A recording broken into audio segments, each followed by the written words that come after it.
ฟังทุกคน นี่คือเสียงโทรโข่งกระจายเสียงออกมาจากวัดครูบาอาจารย์เพิ่นเตือนออกตนญาติโยมเกียมงานบุญสมโภชพระเนาะวันที่22 เดือน 12ที่จะมาถึงนี่บ้านเฮามันก็ซ้ำบ้านเฮานี่แหละทุกคนเป็นเพียงชาวนาบ้านนอกเฮ็ดนากินข้าวเหนียวจำปลาแดกเฮ็ดนากินข้าวแล้วน้ำก็เอาบุญดังที่บุหานเขาเจ้าว่าชาวนาเฮ็ดนากินข้าวเอาบุญเอาแต่บุญว่าซ่าน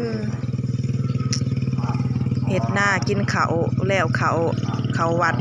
ทำบุญพี่น้องเอ้ยเบิดเท่านั้นล่ะ